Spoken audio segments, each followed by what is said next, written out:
Welcome back to another continuation of Trains of the 810, where I bring my hometown trains to you. But except it both is and isn't. Since in this video, I will be going over the catches I have caught along the CN Flint Subdivision over a few different days in a few different locations, most of which are not within the range of my hometown and on the further east portion of the Flint Sub. However, for these first set of catches in this video, I will be in my hometown, hilariously enough, because on June 25th, there were some decently saucy things coming my way on the Flint Sub.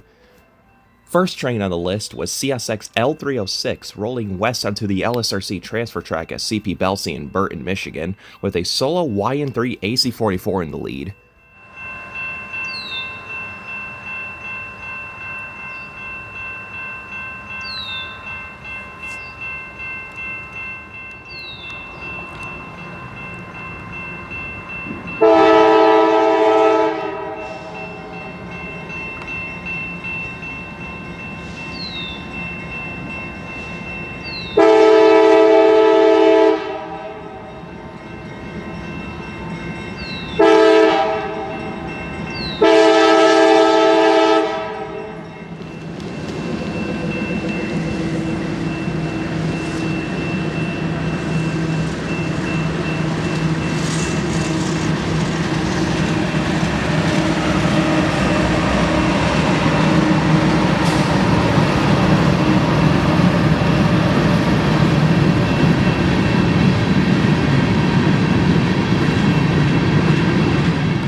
Right after L306 cleared the control point, and then get a yellow over red or approach signal aspect for an oncoming westbound through CP Belsay, but we will be coming back to that westbound shortly, because I was surprised by CN Q122 flying out of the yard main, which also had a very friendly crew on board.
And once Q122 was through, it also had to stop at CP East Flint, just a few miles from here, for our oncoming westbound, which was going to be the highlight catch of this day. CN M399, which had a 100th year anniversary unit leading, and CN 3015, the veterans unit, trailing.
So, that was all I had to show from this day, but fast forward 2 days later, on the night of June 27th, I got word of a very late CN Q116 about to run down the CN Holly sub, which had an SD40-2W endpoint, as well as an ICSC-70 still in the Death Star paint trailing, and with a broken down GEVO in the middle of the two, since that was why this train ran so late. But after many failed attempts of chasing it, I finally catch it rolling through Gaines, Michigan on the Holly sub.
This chase shouldn't have been this damn difficult, but we did it.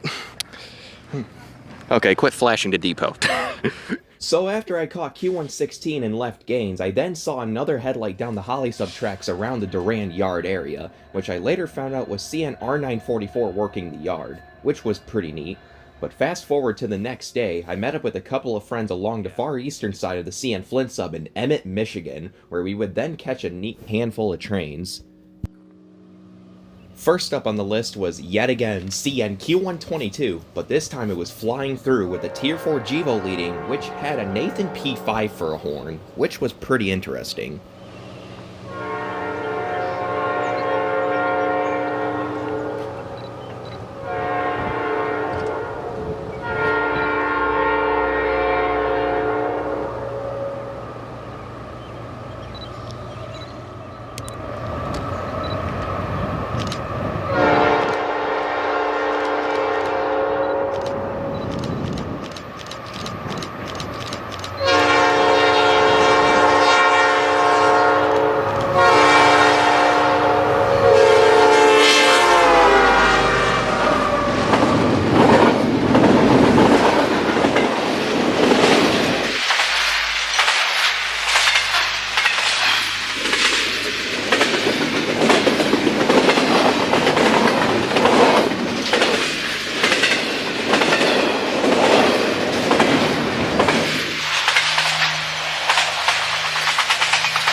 About an hour or two later, we were then met with CN A492, which had a CN SD40-2W and zebra stripes trailing, and it was also helping pulling the consist, which was pretty odd and pretty cool. I mean, listen to that EMD Notch A action from that old thing.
Nice.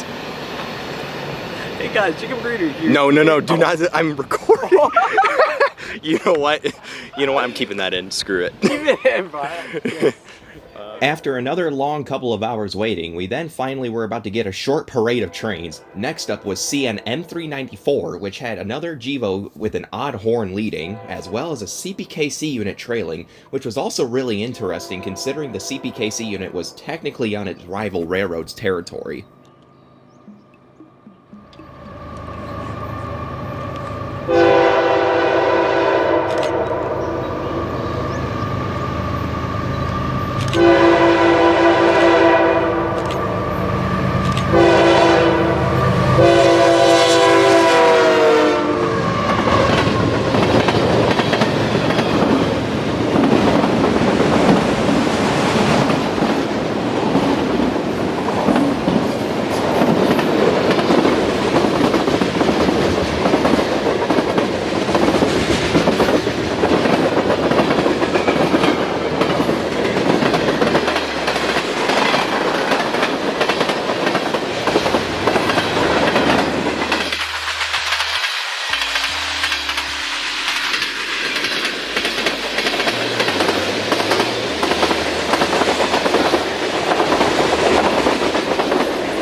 Central westbound incoming. 394. CPKC trailing. At least I didn't fail to catch it completely. Posing railroads trailing on the same train. Next up on the list was CN M397, which had a 100th anniversary unit leading with half of its engine doors open. Man, that thing must have been overheating during this hot day.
And the final train of the day, which was following M397, was CN X491, which had an X City Rail unit leading, which also had a Nathan P5 horn. And I believe this was actually the same X City Rail unit I caught leading that E276 on the night of March 14th.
With that said, those were all the trains I had for y'all today. So, thanks for watching, and if you enjoyed this one, be sure to leave a like and subscribe if you haven't done so already, and wherever I may be next, I hope to see y'all trackside.